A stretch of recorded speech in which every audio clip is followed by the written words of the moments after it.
tragédias climáticas por gases do efeito estufa acelerados pela ação desumana no planeta.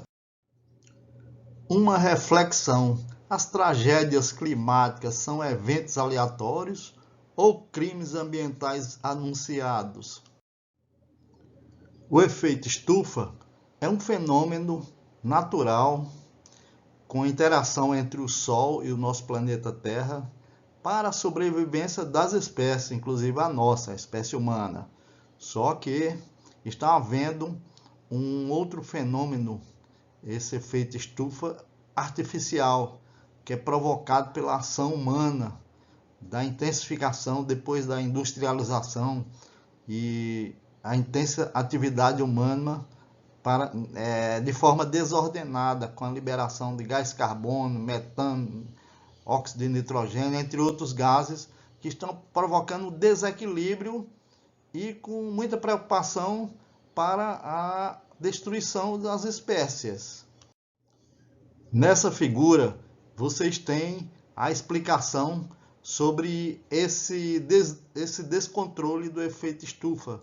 Quem são os provocadores, né? Vocês têm aí na figura o desmatamento, as queimadas, a liberação de gases, liberando carbono, flúor, cloro, queima de combustíveis fósseis exageradamente no mundo, está havendo uma grande queima de combustíveis fósseis, radiação desequilibrada pela perda da camada de ozônio, as fábricas, a liberação de gases descontrolados, né? Gases super perigosos, né? Aí vocês têm, depois a gente fala desse detalhe, essa explicação. Nós temos nessa outra imagem aí as queimadas que ocorrem na Amazônia, no Brasil, no mundo inteiro, com a liberação exagerada do gás carbônico e outros gases mais, né? Tudo isso aí são grandes provocadores do descontrole do efeito estufa. Mais imagens aí sobre as queimadas, um absurdo de gases queimados aí, de liberação de gás carbônico, entre outros gases, é um absurdo isso aí. Nessa imagem aí da poluição industrial, nós temos, além do gás carbônico, outros gases, como metano, óxido nitroso, hidroxifluorcarbonetos, hexafluoreto de enxofre, né, que produz também os gases da chuva ácida, além do dióxido de enxofre, que é essencialmente perigoso. A liberação também do gás carbônico pela imensa quantidade de automóveis que existem pelo mundo, né, queimando derivados de petróleo, né?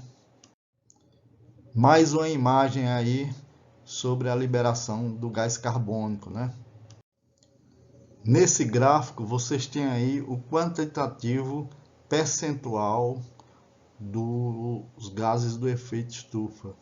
Gás carbônico 66%, metano 16%, óxido nitroso e outros mais, ok?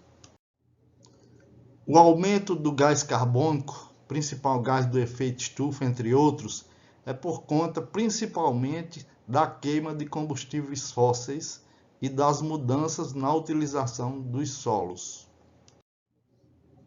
Para vocês terem uma ideia do absurdo que é a liberação de gás carbônico, em 2023 as estatísticas dão um valor de 40 bilhões de toneladas de gás carbônico em 2023. 2024 deverá ser maior.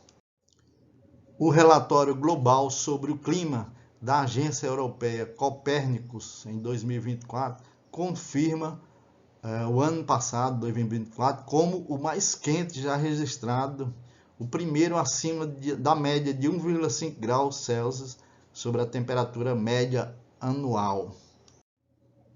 A BBC de Londres divulgou esse outro gráfico de uma instituição ambiental sobre temperaturas, mostrando que em 2024 foi o primeiro ano com aquecimento acima de 1,5 graus Celsius, a temperatura média global por ano, comparado com a média pré-industrial, de 1850 a 1900, ou seja, aí acima de 1,5 graus. É um absurdo isso aí.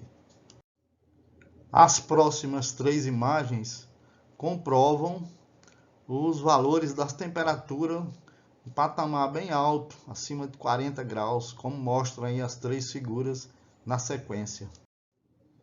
Imagens mostrando essa sequência das temperaturas de forma absurdamente alta.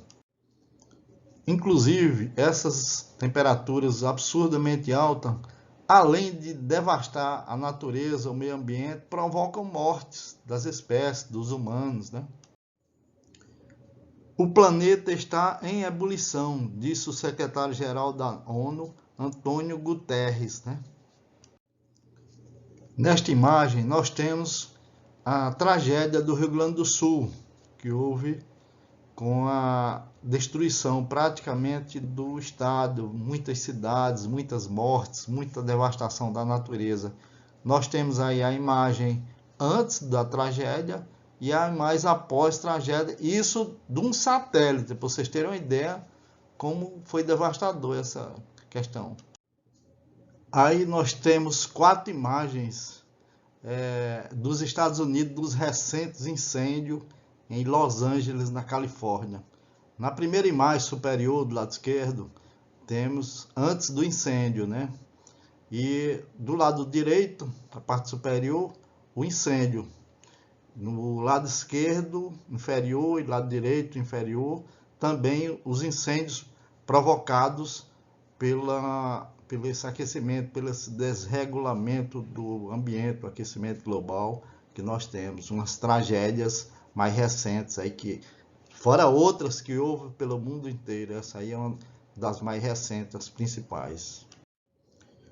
Segundo o IPCC, 3 bilhões de pessoas no mundo vivem em lugares vulneráveis à crise climática. Isso ano passado, imagina hoje em dia.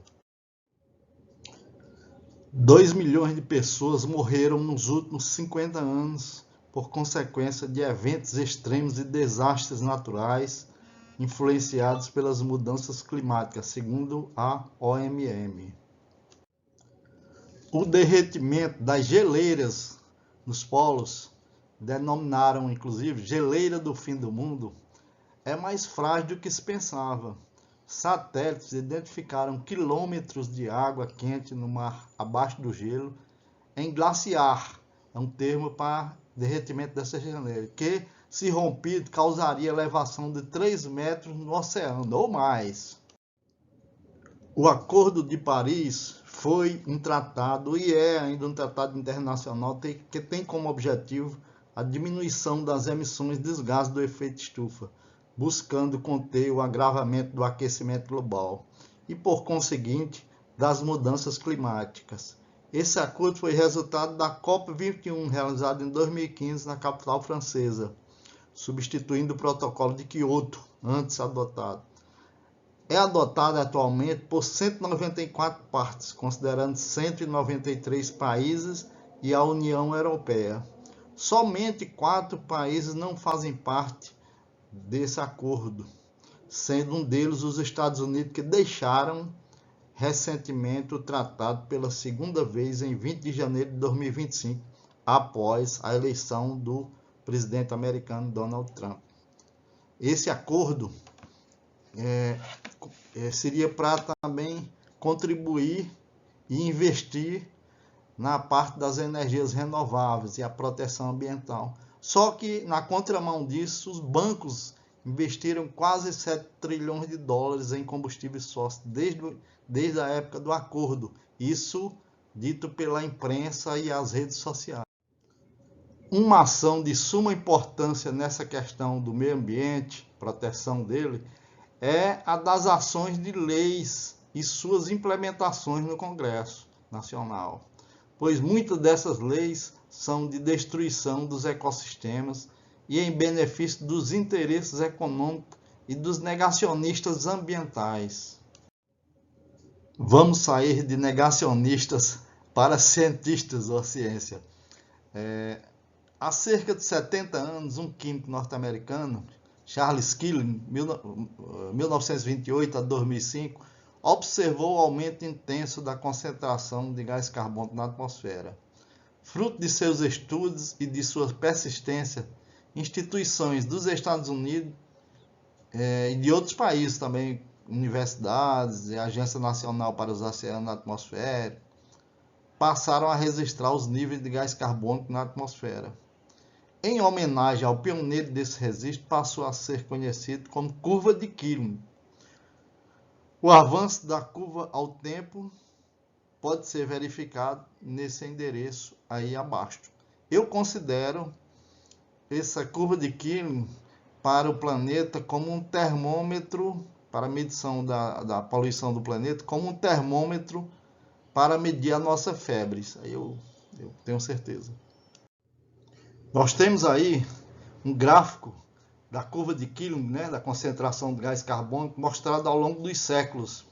Vocês vejam que era uma curva quase que uma reta. Depois, a partir da era industrial, essa curva se tornou um exponencial bem acentuada.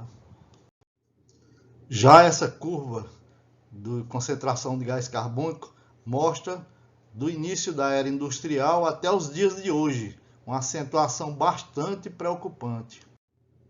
Nesses dois gráficos da variação de gás carbônico, nós temos no gráfico da esquerda uma variação semestral de outubro de 2023 a março de 2024. E no gráfico da direita nós temos uma variação anual de abril de 2023 a março de 2024.